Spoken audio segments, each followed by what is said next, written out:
Olá pessoal, tudo bem? É um prazer enorme estar por aqui. Para quem não me conhece, eu sou a Aline Albuquerque, sou casada, tenho 2 filhos e hoje estou dando início com esse primeiro vídeo para compartilhar com vocês experiências e aprendizagens que tivemos ao diagnosticar o Pedro, né? Ao sair o diagnóstico dele mesmo de crânioestenose a escafocefalia, tá? Gente, quero muito agradecer a todos vocês, peço de coração que vocês compartilhem o máximo que vocês puderem esses vídeos, porque me ajudou muito na época e falar com pessoas que já estavam passando ou que já tinham passado, porque é um momento muito delicado na nossa vida e estou aqui para fazer o mesmo, tá? Então eu peço muito, porque assim, gente, tem muitas pessoas que precisam dessa ajuda, tá bom? Então vamos lá, vou falar de forma bem resumida o que é crânioestenose. Quando nós nascemos, o nosso crânio ele é formado por suturas cranianas, tá? Então assim, o nosso crânio ele não nasce já colado, formado, eles são separados, as suturas. Então quando acontece a junção das suturas de forma precoce, ou seja, antes do tempo, é chamado de crânioestenose, porque o crânio ele só cola todas as suturas durante um certo tempo, porque o cérebro ele precisa se desenvolver bem, então isso leva um tempo, tá? Então assim, quais são os 3 tipos mais conhecidos, né, mais comuns, entre aspas, de crânioestenose que infelizmente existe, é a escafocefalia, a trigonocefalia e a plagiocefalia, ou seja, cada sutura que cola antes do tempo é um tipo de crânioestenose. Então, no caso do Pedro, foi a escafocefalia. Eu vou pôr aqui, tô colocando aqui uma imagem para vocês verem a diferença de um pro outro, tá bom? Como que eu percebi? Gente, quando o Pedro nasceu na maternidade, quem dava banho nele eram as enfermeiras, então o primeiro banho nele eu dei em casa. E quando eu tirei a touquinha, tudo, fui lavar a cabecinha dele, eu já tinha visto, né, um volumezinho aqui assim, de ossinho na cabeça dele. O meu coração esquentou na hora, sabe? Porque veio dentro do meu coração algo me falando, olha, isso não é normal, você precisa verificar. Então assim, gente, a partir desse momento meu coração não ficou em paz. Comentei com meu esposo, comparei a cabecinha do Pedro com meus 2 outros sobrinhos, um que já tinha 3 meses, outro que nasceu 19 dias depois. Mas enfim, fui tomar as providências necessárias e levar ele no médico. Passei em várias pediatras, os médicos falavam, não, é normal, é formação do crânio, mas o meu coração não ficava em paz. E tive a oportunidade de vir em Campinas, passei numa médica aqui em Campinas, e ao entrar na sala ela já percebeu o formato do crânio do Pedro. E ela falou assim, Aline, algum médico já comentou que o Pedro pode ter escafocefalia por causa desse ossinho na cabeça dele e o formato? Eu falei, doutora, olha, eu já percebi isso, já levei inúmeros médicos, fala que é normal. Ela falou assim, não, normal não é. Então você vai fazer o seguinte, ela me orientou, leva ele no neurocirurgião, né, pra fazer uns exames e tudo mais, e depois você me retorna pra me falar como que foi. Eu falei, tá bom. Levei, gente, passei em um médico, não tive sucesso, passei em outro que tive a indicação e ele examinou o Pedro e falou sim pra mim. No momento dessa consulta com o neurocirurgião, estava eu e o Pedro, tá? Eu, Deus e o Pedro, né? E o meu esposo no momento trabalhava no Rio Grande do Sul, então ele não estava lá pessoalmente com a gente e o médico, enfim, examinou e passou as informações pra mim. Era caso cirúrgico, o Pedro tinha crâniocefalia, a crânioestenose, desculpa, do caso escafocefalia, e precisava tomar as providências. Gente, no momento foi muito difícil, muito delicado, né? É como se tivesse, tipo, cair num precipício, sabe? Mas a reação de qualquer mãe, qualquer pai, né? E o médico explicou tudo, por que tinha que fazer, o porquê que não tinha que fazer, que é óbvio que ia afetar muito o desenvolvimento do Pedro, porque o cérebro ele não ia ter espaço suficiente para o desenvolvimento dele, que é o necessário. Aí o que aconteceu? Saí, fui fazer os exames, né, com o coração apertado, tudo, foi uma fase delicada, e o meu medo era pegar o exame, gente, e ficar naquela dúvida, um falar que precisava, outro falar que não precisava, porque a minha intenção era levar para outro médico também para ver a opinião dele.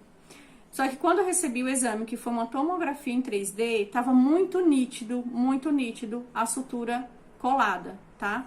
Do Pedro. E ali começou a fase da aceitação. Então, nas próximas consultas, meu esposo sempre junto, né? Outra dica, uma dica muito grande que eu deixo pra vocês é que assim, gente, deixe sempre o pai ou a mãe, a avó, o tio, quem cuida da criança junto com você, sempre é envolvido em cada detalhe. Porque são momentos delicados, então assim, você precisa de alguém ali que esteja te ajudando, você precisa dividir aquele momento e cada ajuda é bem-vinda, tá?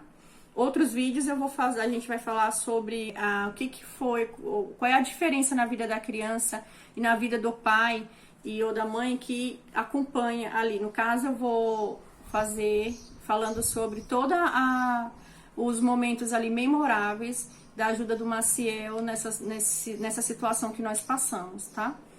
Então, enfim, gente, voltamos com os exames, o médico falou todo o procedimento, duas coisas muito importantes que ele falou que eu sugiro que quem vai passar por isso siga, que é muito bom. Gente, nunca chore perto da criança. Se quiser desabafar, se quiser chorar, estiver cansado, não estiver aguentando a situação, saia, chore, desabafe. Quando você voltar, volte sorrindo, porque é energias. A criança, ela sente energia, ela pode não estar entendendo o que está acontecendo ali, mas a sua energia passa para ela e isso ajuda muito. E o segundo, o médico comentou comigo as reações esperadas após a cirurgia. Uma delas foi o inchaço da cabeça, que incha o rosto, o olhinho e tudo mais. E eu falei pro meu esposo, eu falei assim, Má, eu não sei como você vai se preparar para isso, mas eu vou optar por ver fotos, assistir vídeos, porque eu quero, de alguma forma, já preparar o meu psicológico. Claro que quando é com o nosso filho, na vida real, ali no momento real, é diferente, mas isso me ajudou muito, tá? Então, são duas dicas aí que eu acho bacana para deixar para vocês. Saímos do consultório, começamos a dar entrada no convênio para liberação da cirurgia e assim, gente, primeiro, sinta toda a confiança possível que vocês tiverem em relação ao médico. O Deus colocou uma paz muito grande no nosso coração com o médico que eu fui.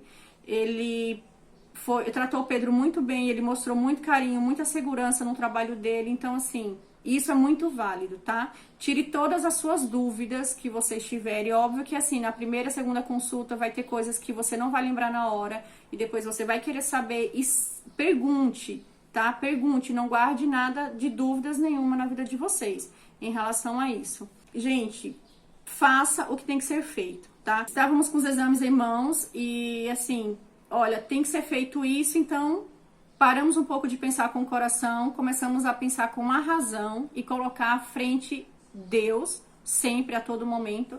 E a questão é o bem pro nosso filho, pro desenvolvimento do nosso filho, então o que tem que ser feito será feito, tá? O que eu digo muito para todas as pessoas quando eu conto a nossa história é o seguinte: não se contente com o primeiro não que vocês receberem, tá? Enquanto não sentir paz no coração de vocês, não desistam. Gente, vai atrás, procure, descubra, vê o que vocês vão fazer, até vocês sentirem que vocês descobriram, que definiram e foi resolvida a situação, tá bom? Deus, ele fala sempre conosco pelo nosso coração. Então, ouça o que o seu coração fala. Ouça o que você sente no seu coração. Porque é algo muito válido, tá? Muito válido mesmo, gente, de coração. Então, é isso. E nos outros vídeos eu vou comentar. Eu dividi por temas alguns vídeos, tá? Pra não ficar algo muito longo, muito extenso. Tem muitas histórias, muita experiência que eu tenho certeza que vai ser muito válido para vocês. Então assistam com todo carinho, tá bom? Só fechando assim, que em relação ao convênio, tivemos certos problemas, mas não desistimos. Tive que entrar em processo aí judiciário para conseguir a liberação do convênio para fazer a cirurgia do Pedro. Mas, gente, a cirurgia dele foi cancelada 2, 3 vezes até o dia que ocorreu. Só que Deus... Ele só permite que as coisas aconteçam na hora, no dia exato que tem que ser feito. Então, se foi cancelado 3 vezes, é porque não tinha que ser naquele dia, não tinha que ser daquela forma. Então, assim, tenha muita fé em Deus, tá? Nos próximos vídeos eu vou falar mais experiências que eu tive com Deus a cada momento. E esse do primeiro vídeo foi eu ter ouvido o meu coração, ter percebido Deus falando comigo no meu coração. E em cada vídeo vai ter mais uma história aí que eu vou contar pra vocês. Tá bom? Agradeço a Deus pela vida de vocês, agradeço imensamente a ajuda de vocês em compartilhar esse vídeo, curtir esse vídeo, para que muitas pessoas que precisem de ajuda possam receber algo de Deus através desses vídeos que eu vou falar para vocês, tá bom? E para adiantar para o nosso segundo vídeo, o tema que eu vou falar é a importância da ajuda de os pais, famílias, parentes e amigos. Gente, isso fez uma diferença enorme na minha vida da minha família e do Pedro também, tá bom? Então, eu aguardo vocês no próximo vídeo. Fiquem todos com Deus. Até mais!